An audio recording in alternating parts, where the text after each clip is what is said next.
ছবি দেখতে পাচ্ছি, যেভাবে বাইকগুলোতে আগুন ধরিয়ে দেওয়া হয়েছে, বাইকগুলো জ্বলছে, সেই ছবি দেখতে পাচ্ছেন। একেবারে পুলিশের যে প্রিজন ভ্যান, একেবারে সেই প্রিজন ভ্যান ভাঙচুর করা হয়েছে, পড়ে রয়েছে উল্টে প্রিজন ভ্যান, বাইক জ্বালিয়ে দেওয়া হয়েছে।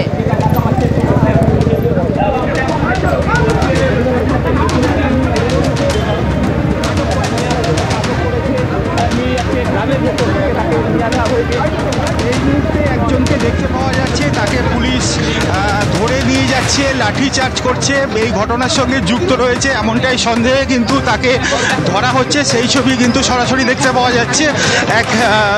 একজনকে পুলিশ ধরে নিয়ে যাচ্ছে, এই অগ্নিসংযোগ লাগানোর ঘটনায় কিন্তু তাকে ধরে নিয়ে যাচ্ছে এমনটাই কিন্তু মনে করা হচ্ছে। উত্তর কাশীপুর থানার পুলিশ রয়েছে, তারা কিন্তু এক ব্যক্তিকে ধরে নিয়ে থানার দিকে যাচ্ছে। এই গাড়ি অগ্নিসংযোগের ঘটনার সঙ্গে যুক্ত এমনটাই কিন্তু মনে করা হচ্ছে।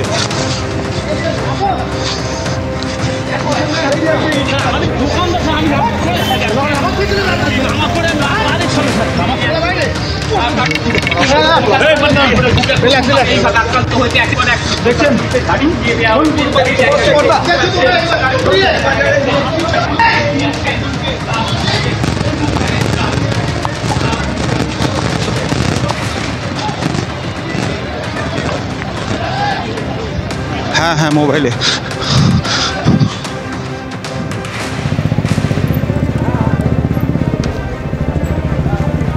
ভাঙড়ের সোনপুর এলাকা, যেখানে নতুন করে উত্তেজনা, পরপর পুলিশের বাইকে আগুন ধরিয়ে দেওয়া হয়, একদম সেই ছবি দেখতে পাচ্ছেন। যে প্রিজন ভ্যান, সেই প্রিজন ভ্যানে কিভাবে ভাঙচুর করা হয়েছে, উল্টে পড়ে রয়েছে রাস্তায় সেই প্রিজন ভ্যান দেখতে পাচ্ছেন। কিন্তু প্রশ্ন হলো, আমি আবারও রঞ্জিত হালদারের কাছে যাব, আমাদের প্রতিনিধি রঞ্জিত হালদার রয়েছেন। রঞ্জিত, এত পুলিশ সেখানে মোতায়েন রয়েছে, তারপরেও এই পরিস্থিতি কিভাবে? পরপর যেভাবে বাইকে আগুন ধরিয়ে দেওয়া হয়েছে, পুলিশের গাড়িতে ভাঙচুর করা হয়েছে। দেখো, এটা একেবারেই একটা বড় প্রশ্ন, কারণ আমরা দেখেছি যে প্রথম ঘটনার সূত্রপাত যখন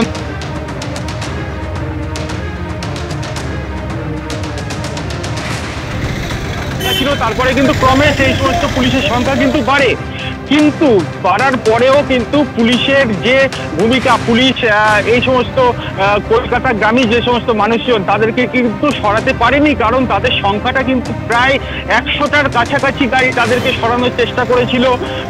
1 থেকে 1.5 কিলোমিটার দূর পর্যন্ত তাদেরকে সরানো হয়েছিল, কিন্তু তারপরে আবার তারা রাস্তায় বসে পড়ে।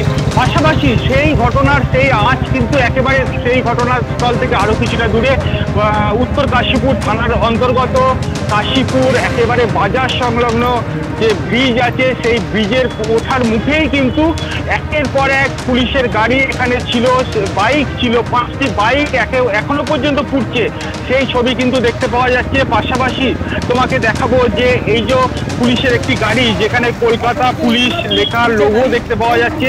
পাশাপাশি এই যে পুলিশের গাড়ির সামনে যে কাজ আছে, সেখানে পুলিশ লেখা ছিল, সেই অংশটা কেমনটা হয়ে গেছে, পুরো ভেঙে চুরমার করে দিয়েছে এই গাড়ি।